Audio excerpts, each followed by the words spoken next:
It's a bright and beautiful day. The sun is shining away. You pull out your phone and hit play. It's Daily Solutions. Hey, welcome everybody. Hello. Another day, another podcast, as we say. As one of us says. Thanks for coming. Thanks for joining us. We got a question today. Yep, I'm Graham. I'm one of the Ashkahn. answering the question. That's right, yep. And today's question is it a good idea to cut back hours during the slow season? Slow season. So this is one of those questions where, it kind of all depends, and there's not just a single answer. So there is a slow season, most typically for float centers in the summer. Yeah, and that's probably, I'm just going to assume that's what they mean. About. Yeah. And, I mean, we've seen centers change their hours.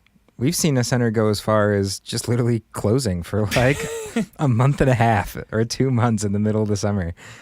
Yeah, so people do it. I mean, it kind of makes sense. Like if you're operating at just a ridiculous capacity, like 30% capacity, then being open for full hours when you're normally rocking, 75 or 80% capacity is a little hard to kind of justify there, Yeah, it's tough. Like my instinct would not be to shut down for like a month, just because if for any reason, like we do so much work to try to get people to build floating in as part of their like routine and their habits, like float once a week, have this membership, make floating a part of your life, and then to all of a sudden just like cut off everyone's access to it for a chunk of time feels like it really discourages that, or at least kind of like breaks the flow for a lot of people. And I'm sure it's hard to recover members and kind of get back into the swing of things from being closed for a period of time like that.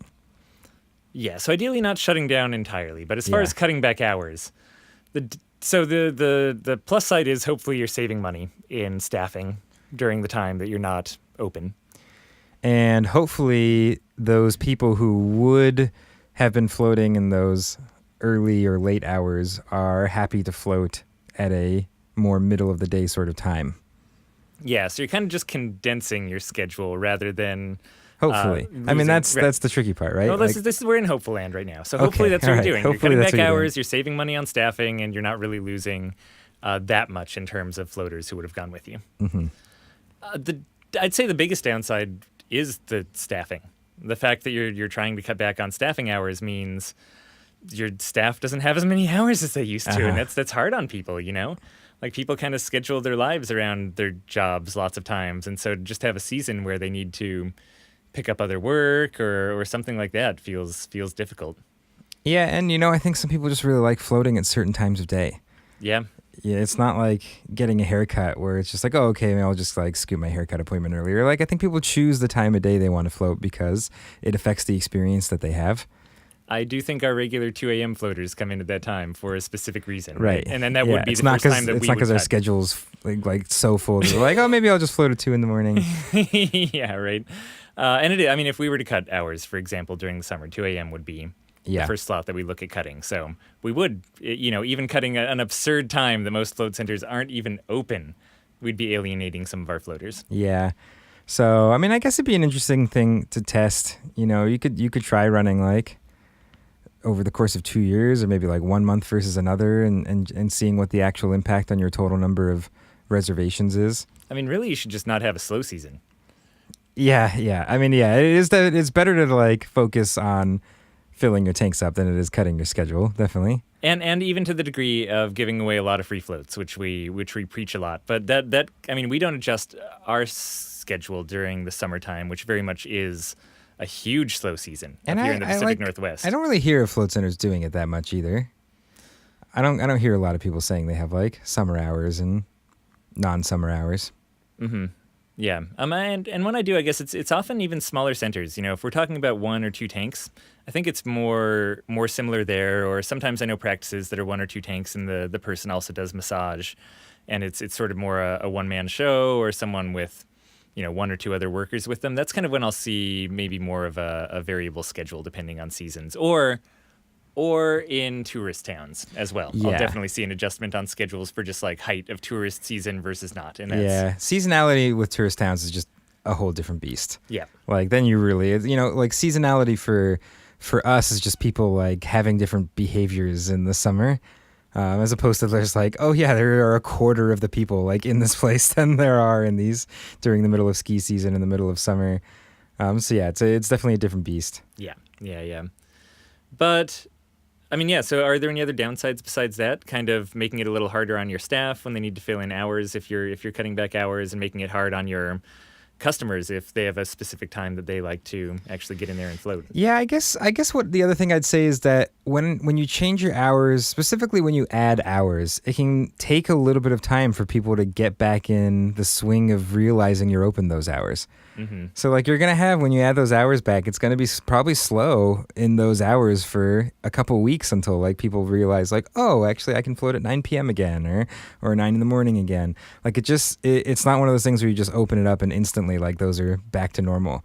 I've noticed that in the times that we did add hours, as we expanded our schedule, like it just took a little bit for people to really get in the know again and realize that those times were available and start booking them. And, there was kind of a ramp up.